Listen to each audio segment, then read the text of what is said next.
I know it ain't morning, but good morning. I am Solomon Jones from 900 AM, 96.1 FM, WURD, and I want to welcome you to our Founders Day. Y'all having a good time? Oh, wait a minute. Is y'all having a good time? See, I come from the hip-hop era. Is y'all having a good time? All right, okay. So, as we celebrate that, we have a lot to talk about, and so we are going to have a discussion about one of the things that's near and dear to my heart, one of the things we've been working on for about 4 years, and that's gun violence. And so I want to welcome to the stage our guest who's going to join us as we talk about gun violence as a health issue, Dr. Chidi Nwakanma. He's joining us. Oh, give her a hand. Y'all got to give her a better hand than that. She went to medical school. Y'all better clap louder. Yes. There you go. So, Dr. Nwakanma, I want to look at you. You want to look at me? Yeah. All right, let's turn. Let's do this. Okay.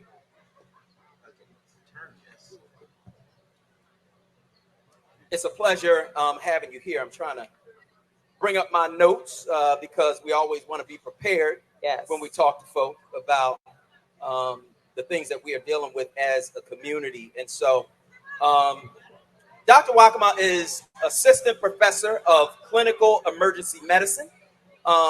She's an attending physician at Penn Presbyterian Emergency Department and Hospital of Pennsylvania, director, emergency medicine, underrepresented minority visiting clerkship. And I want to thank you so much for joining us. Those are just some of the titles that I found. I'm not going to read all of them. All right, good. But those are some of the titles that I found. And so I want to welcome you to our airways on WURD. Thank you. It's a pleasure to be here. It's a pleasure to be out in the community. I have a shift right after this, so you guys are giving me life so I can give life to others afterwards. I love that. And so, I know this is not your first time on our airwaves. No. In 2021, on the 1-year anniversary of the coronavirus pandemic, you appeared with Nick Taliaferro. Yep. And this is what you said. You said, it's everything to me to be a Black doctor and to work with Black patients and to be in a Black community. What did you mean when you said it's everything? It means that that's the reason I went to medical school. I want to take care of people who look like me. I want to take care of people who go through the same things I go through from the same neighborhoods that I'm from. It just hits a little bit more when it's someone who looks like you, looks like your parent, looks like your daughter, your goddaughter, your niece, your nephew. It's an extra thing on top of my medical training. It's increased empathy, it's increased sympathy, and I feel like it makes me a better doctor to work in Black neighborhoods. I love that. But one of the things with the medical profession is there is a lack of trust. Mm-hmm. And I don't know if you come up against that as a Black doctor, but here's the other thing that you said. You said, historically, there have been a lot of unethical medical practices on Black and brown vulnerable communities. So it makes sense. And so having a Black doctor out there, having someone who can speak to you, Black doctors can speak to you in ways that other people can't. I'm sorry, but that's the reality. That's what you said. So what do you say to your patients that the other doctors can't? So usually when I come into a room, I'm very, very casual because you're my people. This is my family out here. I see my family. So I speak to you the way I would speak to my mother, my grandmother, my aunts and uncles. So if you're not doing the right thing, if you're not eating the right things, I could sit down and say, you need to eat a salad. And the salad can't have a ton of bacon on it. It can't have a ton of cheese. You got to do the right thing. And so I usually have a trainee or a student. Sometimes they're Black, sometimes they're white. And they always comment, oh, you talk to them like you're speaking to a family member. I said, because it is my family member. And that's the way I want to treat you the way I'm going to treat my mother.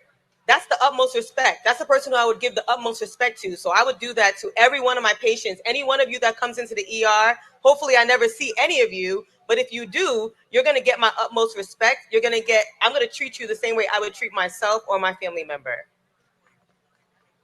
So when you talk about pandemics, right? It's coronavirus, or it's Ebola, or it's something like that, this physical disease. But now we're talking about gun violence. Yeah.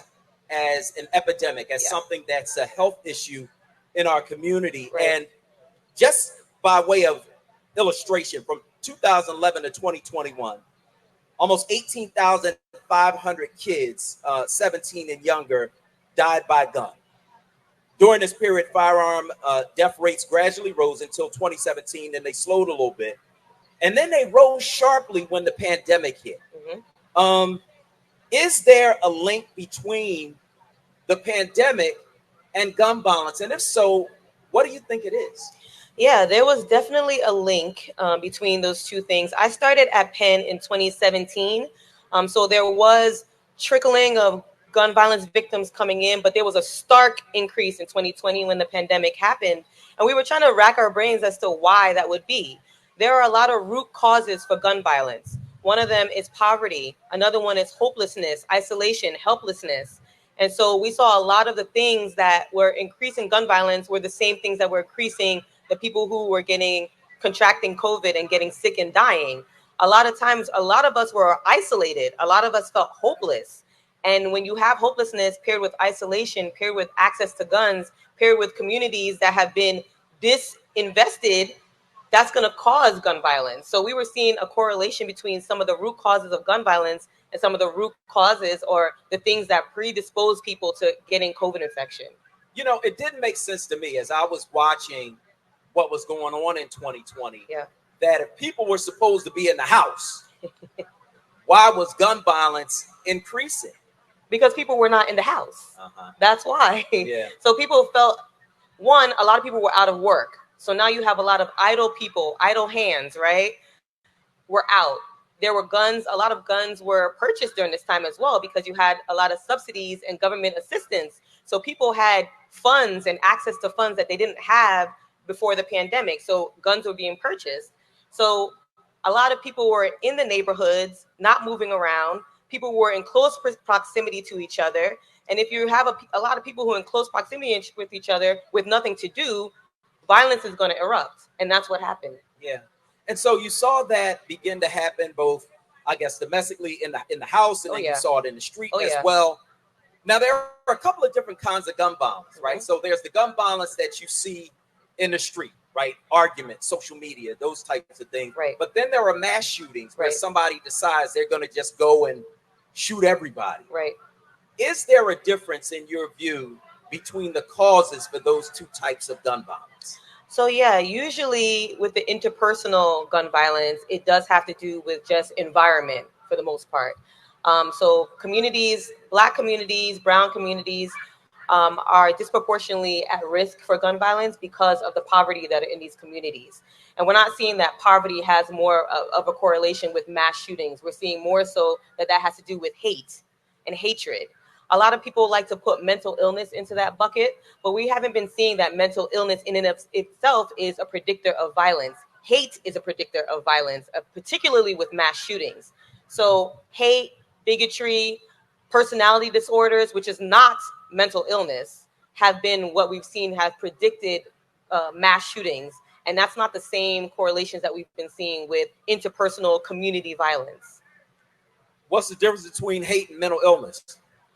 Well, there's a lot of people who aren't mentally ill that hate people.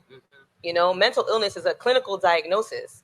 So a lot of people would say, I'm angry today, I'm mentally ill. No, mental illness is a clinical diagnosis. It's when you have depression, anxiety, something that's going to limit the way you function in the world. That's an illness. So if you hate someone, that doesn't normally or necessarily limit the way you function in the world. So there's a difference between someone who hates you. You don't necessarily have to have someone have mental illness. Mental illness is a diagnosis, just like cancer, just like diabetes, just like hypertension. Mental illness is a clinical diagnosis and it's separate from hate. So that was actually one of the things I wanted to talk about was mental illness, because there are people who, of course, are pushing the sale of guns, who have an interest in more guns being sold. The NRA, of course, is the lobby for the gun industry. We now have more guns than people in this country.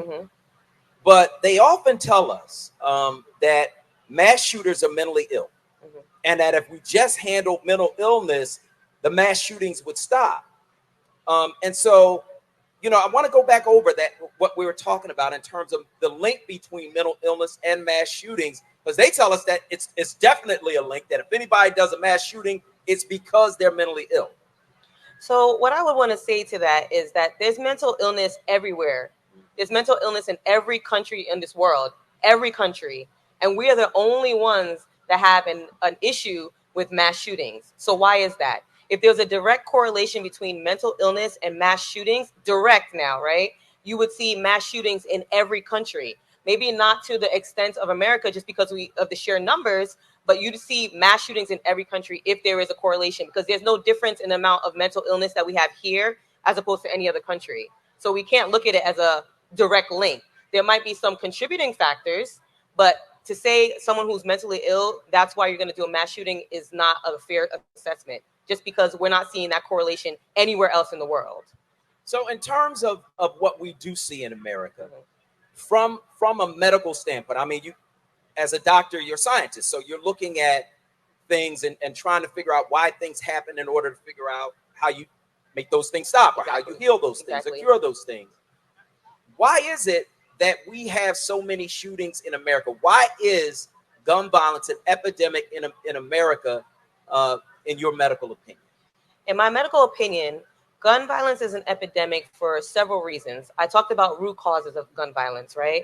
So a lot of causes of gun violence are centered around disenfranchised people, isolation, poverty, lack of housing, lack of food sources, and those things happen in pockets. Gun violence is happening in pockets, particularly in communities of color, because there have been years of structural racism that have made these communities have to pull themselves out of basically systemic racism.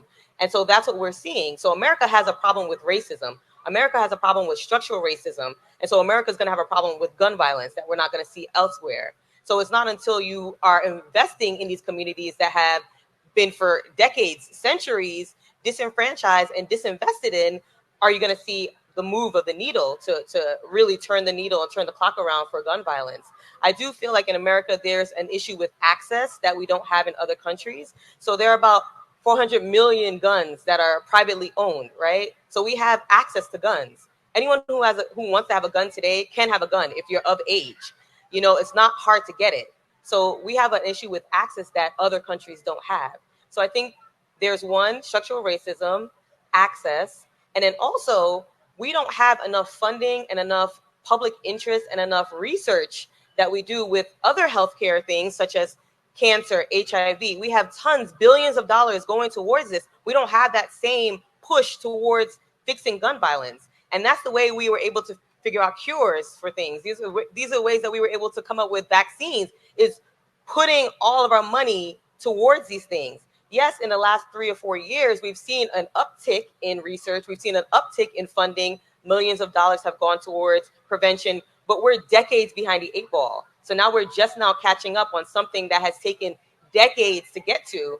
And so we would never delay if this was cancer. We would never have this type of delay if this was hypertension. We would never have this type of delay if this was an issue that was really focusing and really mostly dealing with Black men, right? And affecting Black men. We would never have that type of delay. It would be unheard of. So the fact that we have this delay in research, the fact that we have this delay and this decrease in funding for violence prevention in something that's affecting mostly Black men is unheard of. And I think it's inappropriate. Yeah. And so I just want to ask you just straight up, is racism one of the drivers of America's response to gun violence? I think structural racism is a factor. And structural racism is what put a lot of Black people into poverty. And poverty is one of the risk factors for violence. So it's a trickle-down effect. We didn't get here on our own. This happened from decades of just, crippling Black communities. And so I do think that there's a causation there. There's definitely a causation there. We've seen it. Yeah. So I started an organization a little while ago, working with young Black men around gun violence. We mentor them, we pay them stipends, and we help them get jobs. I saw. Right? Wonderful. Right. So that's what we do. Mm-hmm. But I never thought when we started that organization and when we brought the young men in, one of the things that I saw was young men who had been shot, who were gunshot victims. It didn't strike me that would be part of our audience. I don't know why, but it didn't. And the thing that, as I was preparing to talk to you today, the thing that came to mind for me was a young man who was in a wheelchair. He had been shot 14 times. He had lost the use of his fingers on one hand. He had lost control of his bladder. And, he just had to live like that. And once that young man started talking, it was hard to get him to stop. It was like our conversations were therapy for him. I want to ask you about what happens with the people who get shot and live. Yeah. What are the effects of that when you have to live with the after effects of gun violence? So that's a majority, or a large proportion of people that I see in the ER. So you want to talk about gun violence as a public health issue. It is part of what's crippling the healthcare system, because we are having young Black men, usually between the ages of 18 to 45, disabled. So they're not able to work. They're not able to be the breadwinner to the family. They're not able to do things that normal teenagers would do. And what this breeds is contempt. This breeds depression. This breeds anxiety. And this further cripples the community. So let's think about this. You have an 18-year-old that's been shot multiple times. Now he can't do anything independently. He's looking at his friends going to school. He's looking at his friends on basketball courts doing the things that he would want to do, and he can't do that. So this 18-year-old now has to live like this. What is he going to look like at 45, right? What kind of job is he going to be able to get? Who's he going to partner with? Who's going to be supportive of that lifestyle? These are all the things that you have to think about. And if we think about the after effects and the trickle down effects in our community, if we're physically crippling Black men, which are part of the cornerstone of our communities, we're crippling our communities. So you're having Black men. Now the family structure, the family dynamic is starting to change, right? Black men can't be the breadwinners because they're being crippled, either in jail after being the person who shot the person, or they're physically crippled because they can't do the things that they want to do because they can't have use of their limbs and they can't have the jobs that they want to have. So this is the trickle down effect. So what we see a lot of times coming into the ER with patients who have been the victims of violence and are crippled, a lot of times they're not coming in with a physical complaint. They're coming in because they're angry. They're coming in because they have no hope. And I said hopelessness is a part of the things, and part of the root causes that cause gun violence. So now this is a cycle. You have this person now who's gotten shot, has no hope, doesn't feel like his life is worth living. He's not going to feel like anyone else's life is worth living. And that's going to keep perpetuating violence and gun violence. And that's what we're going to keep seeing. We're talking with Dr. Chidi Nwakanma from the University of Pennsylvania. And we're talking about gun violence as a health issue. I've had a lot of jobs, right? So, a lot of jobs, from loading trucks at UPS to fueling airplanes, got fired from that one. Oh my God. Just a number of jobs, but that's good because it helps me in what I do now. Yeah. One of those jobs was as a police dispatcher. Okay. So when we worked in West Philadelphia, whenever the police officer had something that was a health issue, a hospital case, some traumatic event had happened, they would say, turn me around to Presby. That meant that they were going to Presbyterian Hospital. Or they would say, turn me around to Huck, which meant they were going to the hospital, University of Pennsylvania. You're affiliated with both. Yeah. When a gunshot victim comes into the emergency room, what happens? What happens when they come? You're gonna give me PTSD. So when a gunshot, so Philadelphia is a scoop and carry city, which means that most of our gun violence victims come in from the police, because the police can get there faster than the ambulances can, right? So that tells you about how many police are policing our communities, right? So they can get there faster than an ambulance comes. So I'm minding my business at work, and remember, this is an emergency room. So I'm dealing with delivering babies. I'm dealing with strokes. I'm dealing with heart attacks. I'm dealing with your loved ones that are coming in, right? We get an overhead that says we have a gunshot victim 5 minutes out. Sometimes that's all we have. Sometimes they say there's a gunshot victim at the door. So we don't have any time to mentally prepare. When we hear that announcement, The team rushes back. So that's going to be myself, a trauma surgeon, nurses, chaplain. We all rush back to deal with this trauma. So basically, the ER is on halt while we are dealing, all hands on deck for this one person trying to save this life. Depending on how the patient comes in is what we do. Most patients come in with no signs of life. If a patient comes in with no signs of life, we literally cut open their chest and attempt to resuscitate the heart. So I have been on shift where I am pumping someone's heart to get it to start again. Now I'm going to put an extra thing because I am a new mother.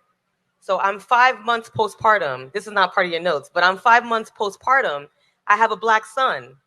I live in Cobbs Creek. So now this is another layer of what I'm seeing. So I just got back from maternity leave and I had 2-year-old twins as gunshot victims, black males. What does that do to my psyche? I'm a caretaker. I'm supposed to be taking care of people, right? So let's go back. We sometimes have to cut open a chest to pump the heart. I'm a new mother.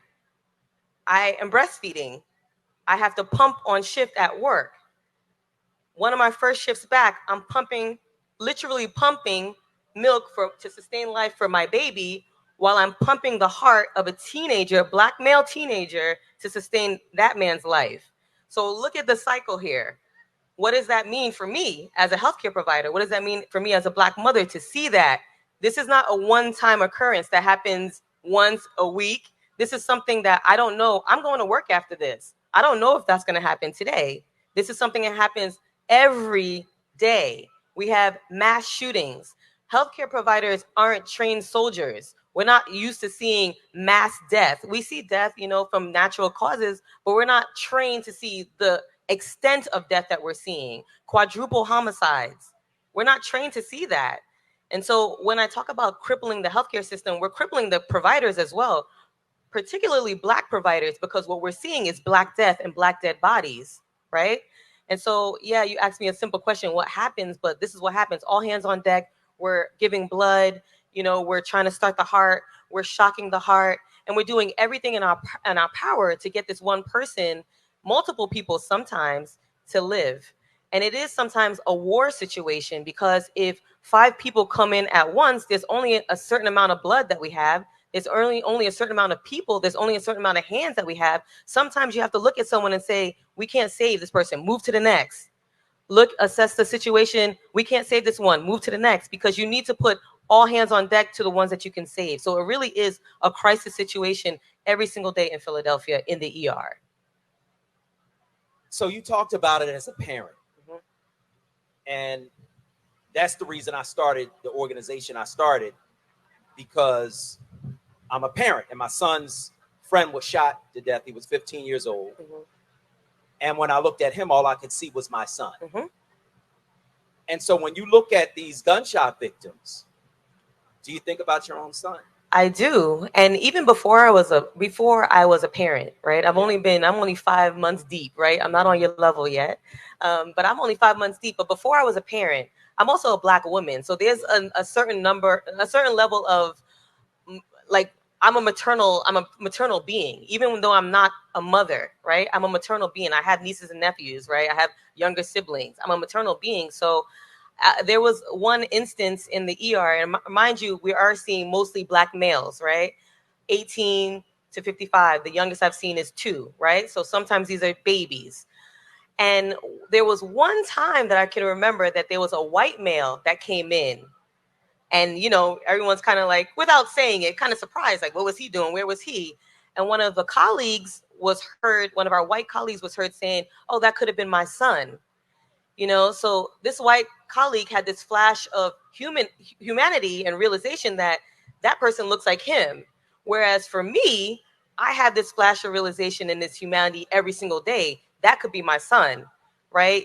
We're scooping and carrying to the ER. I live in the community.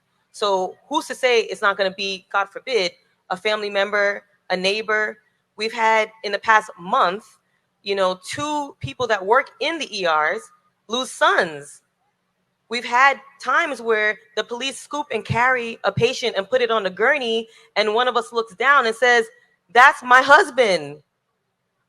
So this is deep seated. I know a lot of people, we think about gun violence, what we see on TV, but this is something that I'm seeing day to day in everyday life. And it's important to have, you know, venues like this for me to share, because a lot of times people don't know what we're experiencing. And so, yes, it does hit a little bit different as a parent, but it hits different as a Black person in general. So as we talk about this gun violence as a health issue, in the few minutes we have left, because we only do have a few minutes left, if you look at it as an epidemic, you look at it as like you would look at a disease. Yeah. What steps would you take to solve it, and do the same steps that apply to a disease? Do you think that they would be applicable in handling gun violence? I do. If we're going to look at gun violence as a public health disease or crisis or emergency, we have a lot of prior diseases that we've dealt with and dealt well with. We have COVID. That's going to be that's the thing that's in most of our minds. That was a public health disease. This is a public health emergency. And what we did with COVID is there were a lot of prongs. There were a lot of things that COVID affected. It affected healthcare, it affected education, it affected finances, and each thing was tackled by professionals in those sectors. And the same thing with gun violence. There's a lot of things that gun violence affects. It affects community, it affects real estate, it affects health, it affects finances. And so if each person can tackle where their expertise is, then we can start breaking it down. It's not going to be just policy and lawmakers. That's a part of it. But it's also going to be culture shifts and community activism and community engagement. With COVID, as soon as we got a little bit of research, as soon as we got some research, we implemented it. We jumped on it. Wear masks, stay 6 feet apart. You know, in the beginning of COVID, we were cleaning our groceries, right? We were disinfecting our groceries because that's what we were told. It wasn't until weeks later that we found that we really didn't have to do that. But with COVID, we just did everything. Anything we heard, we did. And then we scaled back as we targeted and got more information. There was no delay. There was no lag.